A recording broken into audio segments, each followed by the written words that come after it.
Hello, welcome back to another video. Daz84 here, hope you're all keeping well. So what you're looking at there now is rolling fields, trees, and over that direction there's Belfast. Now, why would I be pointing towards Belfast? Well, what was pointing towards Belfast here was one of the best radio stations in Northern Ireland. In fact, two of them. One was Kiss 106, and then became Energy 106. The Border Blasters. And here was a former transmission site, one of two porta cabins, which unfortunately one has been removed.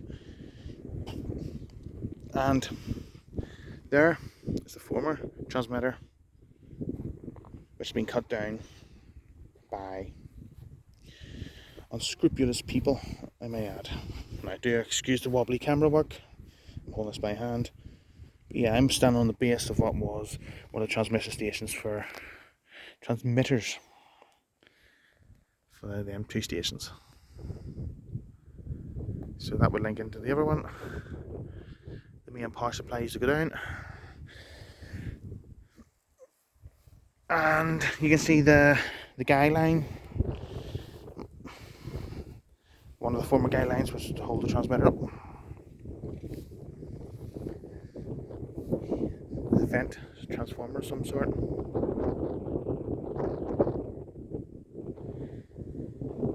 And this station was frowned upon by, in my opinion, Clown Town, Full FM and Shetty Beat.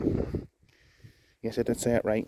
Which is now Q Radio, Northwest crap. Anyway, no more. In fact, I kick up a stink about it. That they had pressurised Ofcom to get in touch with Comreg, which is the Irish version of Ofcom, to come and rip the valves clean out of the system. This system was one of a kind. In fact, one of a kind that the effective radiant power from the antennas towards Belfast was just shy of 1 megawatt. 1 million watts.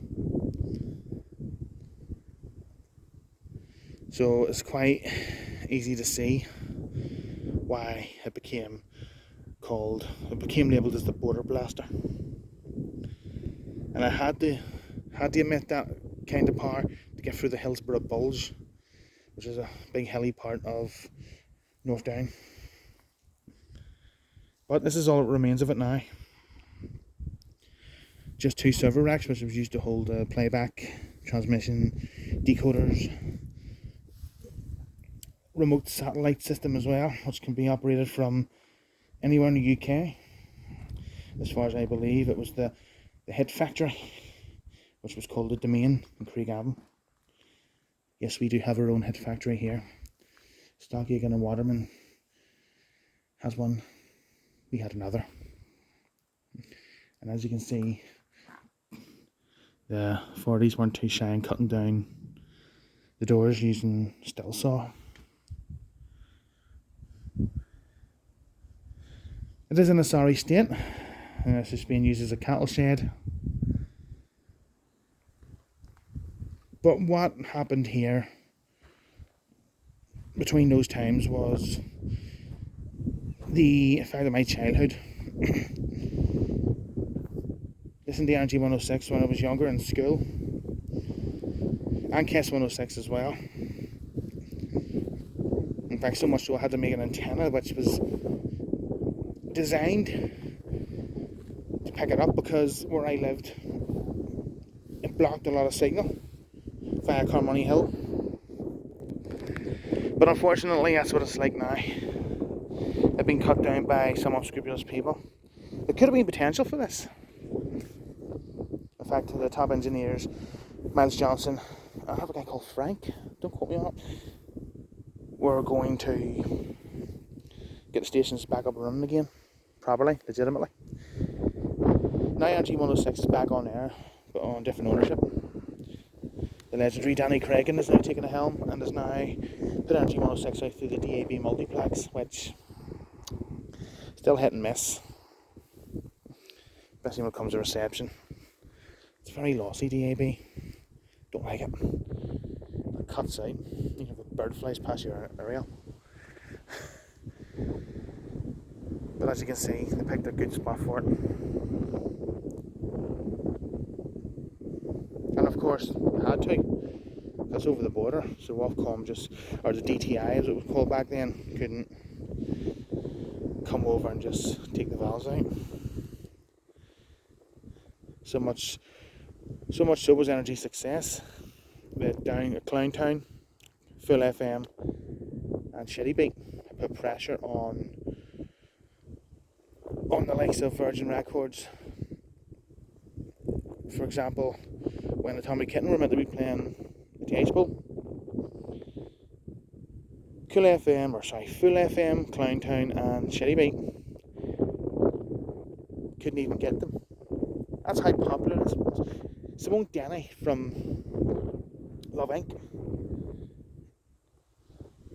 didn't even want to come over when Full FM, Clowntown and Shitty Beat, and yes, I did say it right again, when I had asked her to come over. She says no. Now, that's what I've been told. Don't quote me on it.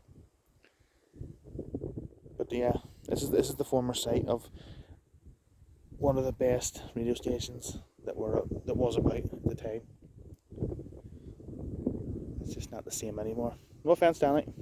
I wish you well on your new venture, but FM rules. Until DAB actually becomes popular, and still plays good music though, but just DAB isn't my thing. Plus my car doesn't really have DAB either. I'm not going to go out of my way to buy one either. But yeah, there we go. There's some of the remnants of the poles.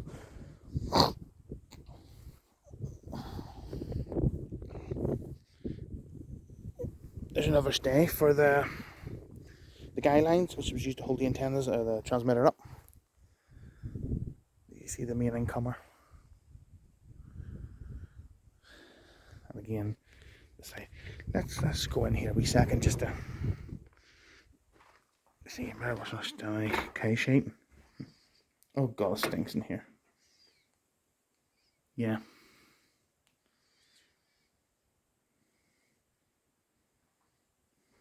You know, its own telephone line as well, by the looks of it. Know your fire extinguisher colour code. And the remains of consumer unit. DIN rail.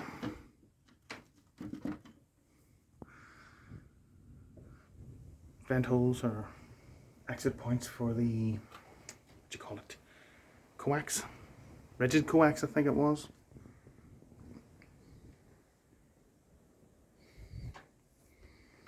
And again, before we stop the video, the racks. See some remnants of the fluorescent lights as well. It was up here. And the door, which had been cut down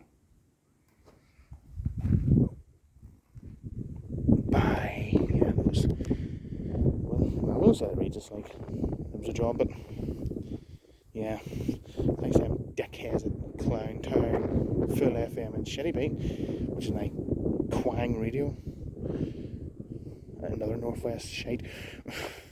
Sorry, Q Radio should have just stayed in Northwest. Even if decent stations down here. But anyway, enough of that. That's another lunch for another day. There you go, guys.